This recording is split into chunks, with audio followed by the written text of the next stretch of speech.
High, আমি Priyanka's cooking passion চ্যানেলে আপনাদের সবাইকে স্বাগত। আজ আমরা বানিয়ে দেখাবো খুব সাধারণ একটা বেঙ্গলি রেসিপি, ফুলকপির কোপ্তা কারি। ক্রিস্পি ফুলকপির কোপ্তা বানিয়ে দেখাবো একদম পারফেক্ট টেক্সচারের। তার সাথে থাকবে একটা টক ঝাল মিষ্টি মাখা গ্রেভি। ভাত, রুটি বা পরোটা সব কিছুর সাথে দারুণ লাগবে। তাহলে দেরি না করে দেখে নিন আমার আজকের এই রেসিপিটি। সবার প্রথমে কড়াইয়ের মধ্যে দিয়ে দিচ্ছি পরিমাণ মতো জল, আর দিয়ে দিচ্ছি সামান্য একটু লবণ। এবার আমি লবণটাকে জলের সাথে ভালোভাবে মিশিয়ে নিয়ে জলটাকে ভালোভাবে ফুটিয়ে নেব।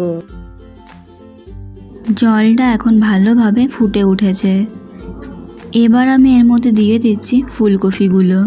এখানে আমি ফুলকপিগুলোকে ছোট ছোট টুকরো করে কেটে নিয়েছি।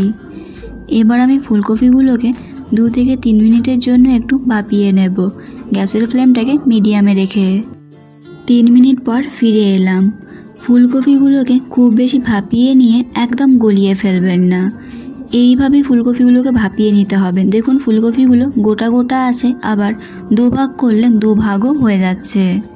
এবার আমি ফুলকপিগুলোকে জল থেকে তুলে নিয়ে সম্পূর্ণ ঠান্ডা করে নেব। ফুলকপিগুলোকে আমি ঠান্ডা করে নিয়ে একটা বাটির মধ্যে নিয়ে নিয়েছি।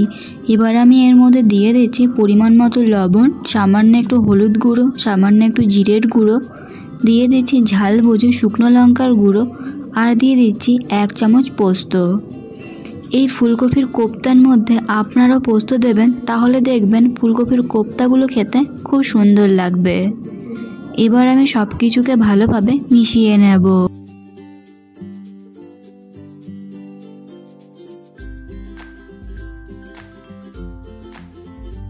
সব কিছুকে আমি ভালোভাবে মিশিয়ে নিলাম। এবার আমি এর মধ্যে দিয়ে দিচ্ছি একটা সেদ্ধ আলু। আমি এখানে আমার কোপ্তা অনুযায়ী একটা সেদ্ধ আলু ব্যবহার করলাম। আপনারা এখানে নিজেদের কোপ্তার পরিমাণ অনুযায়ী সেদ্ধ আলুটা ব্যবহার করবেন। সেদ্ধ আলুটাকে আমি হাতে ম্যাশ করে দিয়ে দিলাম। এবার আমি সব কিছুকে ভালোভাবে মিশিয়ে নেব।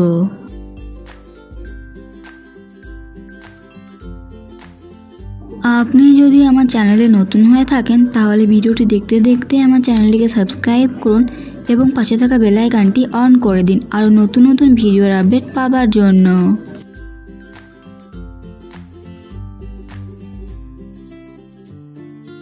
সব কিছুকে আমি ভালোভাবে মিশিয়ে নিয়েছি। এবার আমি মিশ্রণটা থেকে অল্প মিশ্রণ নিয়ে এইভাবে গোল গোল করে কোপ্তার শেপে তৈরি করে নেব।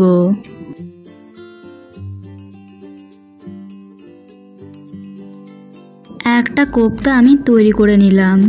আমি এইভাবেই সবগুলো কোপ্তাকে তৈরি করে নেব। তারপর আমি কোপ্তাগুলোকে ভেজে নেব। কোপ্তাগুলোকে ভাজবার জন্য আমি এইখানে তেল গরম হতে বসিয়ে দিয়েছি। তেলটাকে আমি ভালোভাবে গরম করে নিয়েছি। এবার আমি এর মধ্যে কোপ্তাগুলোকে এক এক করে দিয়ে দিচ্ছি।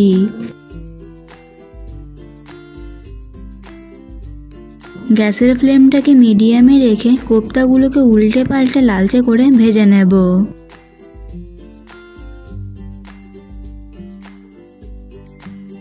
এবার আমি কোপ্তাগুলোকে একটু নাড়াচাড়া করে দিচ্ছি।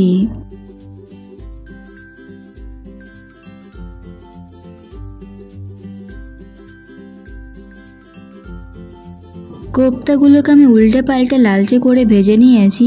এবার আমি কোপ্তাগুলোকে তেল ঝরিয়ে তুলে নেব।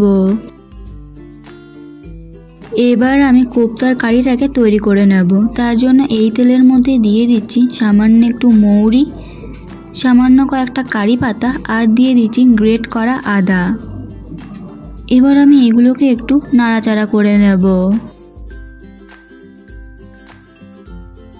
আপনারা চাইলে এই রান্নাটাকে সর্ষের তেলেও করে নিতে পারেন।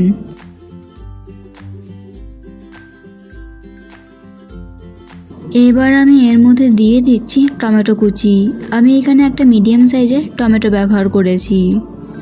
এবার আমি টমেটোর সাথে সব কিছুকে ভালোভাবে মিশিয়ে নেব। এবার আমি এর মধ্যে কিছু শুকনো মশলা দিয়ে দেব।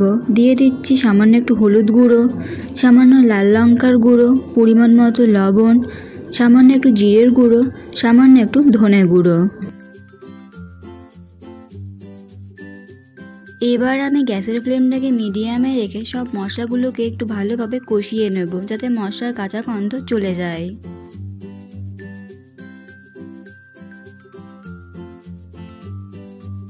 এখানে যত ভালোভাবে মশলাটাকে কষিয়ে নেওয়া হবে, গ্রেভিটা কিন্তু ঠিক ততটাই খেতে ভালো লাগবে। মশলাটা আমি ভালোভাবে কষিয়ে নিয়েছি। দেখুন এখন মশলা থেকে তেল ছেড়ে দিয়েছে। এবার আমি গ্রেভির পরিমাণ অনুযায়ী দিয়ে দিচ্ছি জল। আপনারা এখানে নিজেদের গ্রেভির পরিমাণ অনুযায়ী জলটা দেবেন। এবার আমি জলটার সাথে সব কিছুকে ভালোভাবে মিশিয়ে নেব।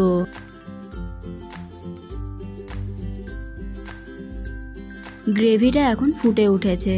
এবার আমি এর মধ্যে দিয়ে দিচ্ছি সামান্য একটু চিনি, আর দিয়ে দিচ্ছি সামান্য একটু গরম মশলার গুঁড়ো। এবার আমি গ্রেভির সাথে সব কিছুকে ভালোভাবে মিশিয়ে নেব।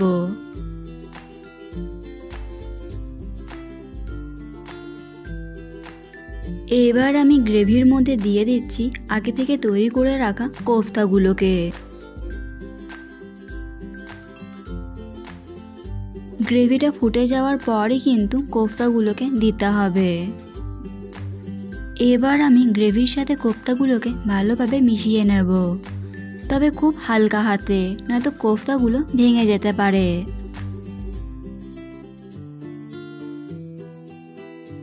এখানে কিন্তু একটা জিনিস খেয়াল রাখতে হবে, কোফতাগুলো দেওয়ার পর কিন্তু গ্রেভিটাকে খুব বেশি ফোটানো যাবে না, নয়তো কোফতাগুলো খুব বেশি নরম হয়ে যাবে।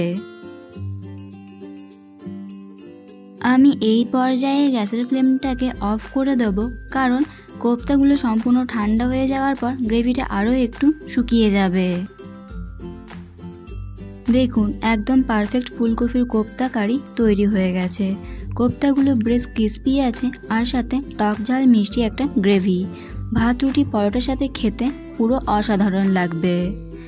এই রেসিপিটি যদি আপনাদের ভালো লেগে থাকে তাহলে লাইক, কমেন্ট এবং শেয়ার করতে ভুলবেন না। এরকম আরও বেঙ্গলি ট্রেডিশনাল রেসিপি পেতে প্রিয়াঙ্কাস কুকিং প্যাশনকে সাবস্ক্রাইব করুন। দেখা হবে নতুন একটা ভিডিওতে। ততক্ষণ সুস্থ থাকুন, ভালো থাকুন।